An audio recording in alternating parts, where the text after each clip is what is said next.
You could build a business making 6 and 7 figures with a small team. What you want to do, and what I think you need to do moving forward, is becoming the authority. Becoming the authority. You know, last week, if you didn't watch, you should go back and watch. But I talked about there are really only two things that we got to grow on a consistent basis. And it's our audience, so that we have people to promote our offers to. We need to replenish that audience, because most people are fishing in the same pond. Most people I found, and you probably think, man, if I'm stuck in my business, it's usually because of two things. One, you're probably not making offers enough. You're probably not making offers enough.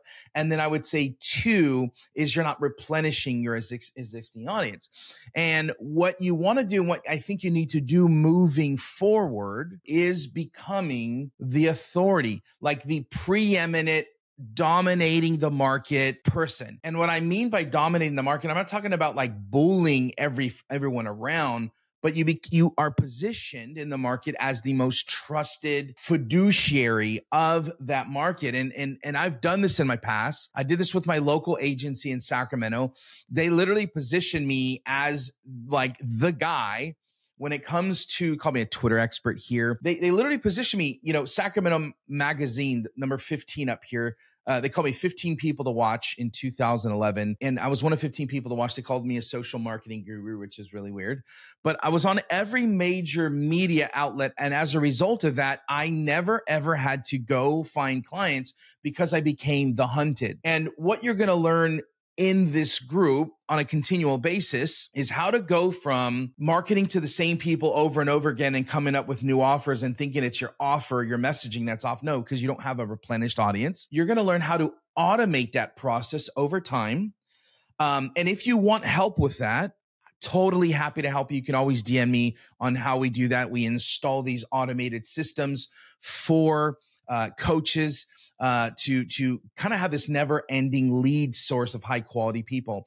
You want to position yourself as the hunted versus the hunter, where every single day, every single week, whether it's email, DMs, snail mail, I don't know, I'm just joking, but people wanting to work with you, raising their hands and saying, you know what, Alejandro, you know what, Joyce, you know what, Todd, I want to learn about how you can help me. And that's what being the authority in your market does. We did this with our YouTube channel. We were literally the biggest Mexican Hispanic YouTube channel. And this is why we made 6 figures 2 years in a row. And then we stopped it because my wife went to finished nursing school. And we just didn't have a story that we felt like we didn't want it just for the attention. And so we stopped YouTube completely. Big mistake, but no regrets, whatever. And all that to say, Disney, Kohl's, Walmart, Target worked with us as a result of being the only in a market. And I did this for a SaaS startup called PushPay. There were other companies, and I helped build I built the digital strategy, spent $500,000 a month to drive preeminence and authority in that market. So we want to figure out how to become the authority. And the way that you become the authority is to become the only. How do you become the only? And I want to give you a few ways that you can actually start thinking about that now. And I'll tell you this, if you don't do this, you're probably going to be screwed in the next 3 to 5 years. Forgive my language, but I'm just keeping it real. I'm 43 now. I'm trying to be as honest and transparent with people as possible.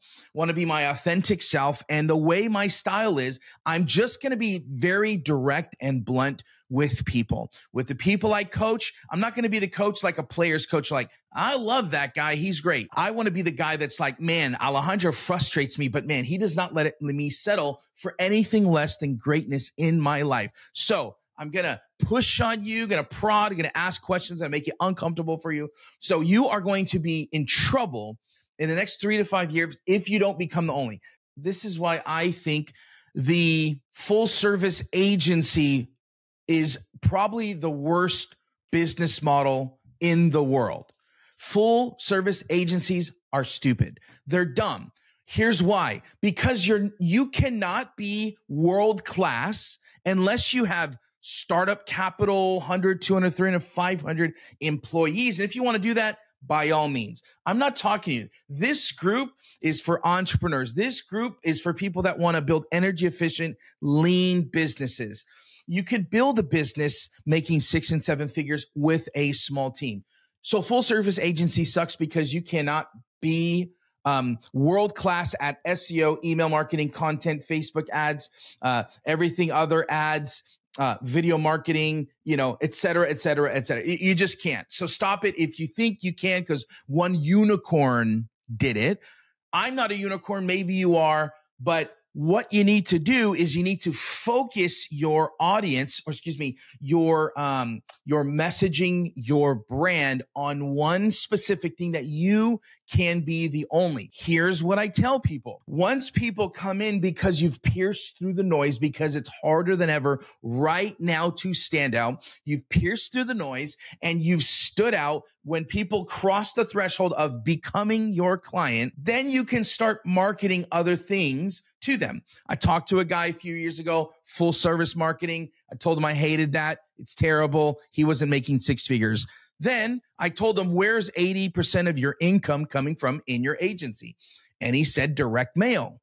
I said, go all in direct mail. It's like 6 to 8, 9 months later, guy made his first 6 figures. And then he could still make websites, SEO, ads, all that other stuff on the back end. But it sounds cute. Don't listen to branding gurus, although I'm not one. So definitely don't take this, but listen to this. If you are all things to all people, you kind of, you're going to blend in. Even the Bible talks about this. Even the Bible talks about we each have different gifts to help the whole. So you have a specific talent.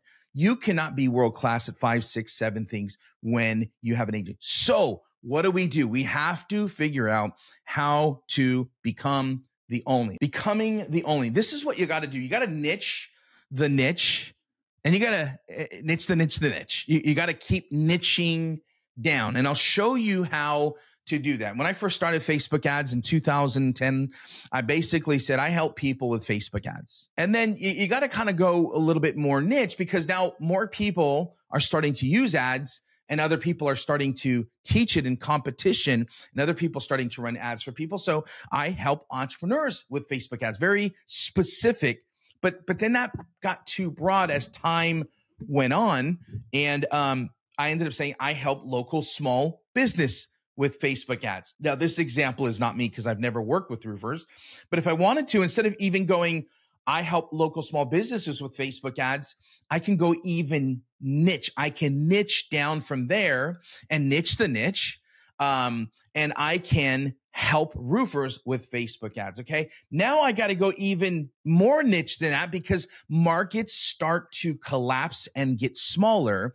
And so you have to continue to niche down in order to become the only, where there's no one else to look to but you. And then here's what happens. Here's what ends up happening. When you niche the niche and you niche down, what ends up happening is you help 3 to 5, 10 roofers, get them massive, massive success. You start to get word out from those roofers, start sharing about how amazing your work is. They're going to start referring all their friends in different niches. Now, you can decide, hey, we're a roofing company first, but just because you get referrals doesn't mean you can turn it away. So front facing, you want to be very specific and niche. You want to become the only. And if someone said, I help roofers generate high quality leads with Facebook ads without a website or funnel, let me edit this for y'all. Without a website or a funnel, very, very specific, very niche, very specific, very niche. We talked, I think last week, about dog whistle copy. When you get this right, your copy, your email, your social content, your offers, your ads, your Facebook lives, they become so much easier because I'm the only one talking about this and I have so much clarity myself. I get excited about this, but now the audience that I'm targeting and marketing to has so much clarity. So they go from, I help entrepreneurs. I'm an entrepreneur. Maybe this is for me. You get low engagement type, low quality type leads. But if you're like, man, I help roofers generate high quality leads with Facebook ads without a website or funnel. Yeah, I don't want a website. I don't have one. I just started a roofing company, or our roofing website got hacked. And so I want to be able to, that sounds like me. And so now I have a higher quality lead. Here's another example. I help entrepreneurs sell their courses. This is me. This is actually me. I help Christian entrepreneurs sell their courses. Did that help them scale to millions of dollars? Then I'm kind of niching it a little bit more. I help Christian coaches scale their high ticket courses. So not only have I niched down all entrepreneurs to coaches, I've also niched down courses and programs to higher ticket courses. Then I help Christian coaches scale their high ticket courses without the need for a website or a sales call. I don't do sales calls. If you have a sales call process with high ticket, by all means, if you want to learn how we do it and how we can kind of inject that into your business, you can always send me a DM. Just hit my name and then shoot me a DM and we can have a quick conversation, give you some details. So we don't use websites because we use lead ads. We keep people on Facebook. We get half the cost of normal ads that people charge. And so what this is kind of your bio. It's kind of your pitch. It's kind of who you are. And think of this as your Twitter bio, your Instagram bio, your Facebook, LinkedIn. This should be the core of how you position yourself in the market. So I help super specific audience. We want to niche down, get so specific so that you can become the only. I help super specific audience with present pain, desired outcome, something that they can fix immediately, not something they can fix 20 years from now. But I help super specific audience with present pain, desired outcome without the thing they don't want to do. My audience doesn't want full calendars. Those sound dumb to a family person. Every ad that I'm seeing in my market right now is going, we'll book you full calendars. We'll add setters and closers and you'll have a full calendar. Sounds atrocious. Sounds terrible. I want to spend more time with my family. That's why we built an automated system. I didn't build this because I thought it was cool. I built this because I saw how it worked at a SaaS company, saw how it worked for my clients, and I saw how it worked to create the lifestyle that I want to do. And creating it, making it automated was the key. So no sales calls without sales call, whatever. That's what you guys can do, should do, is to become the only. You have to be so specific. The last thing I'll say here is picking an audience and niching the niche, and the niche is, it should be one of the most painful things that you do. It should be one of the most painful things that you do. You should feel angst. You should feel like you're neglecting people. You should feel like, that's so hard. If you are niching down correctly to become the only, and it doesn't feel weird, awkward, bad, unfortunate, make you sad, you're not niching down enough. And niching down, becoming specific, becoming the only, so that you are the authority in your niche, is what you're going to have to do in the next 3 to 5 years. If you don't do that next 3 to 5 years, you're in a lot of trouble. If you want some support, help with this, stick around in the group. Check the email newsletter, holyhustle.com, if you haven't already.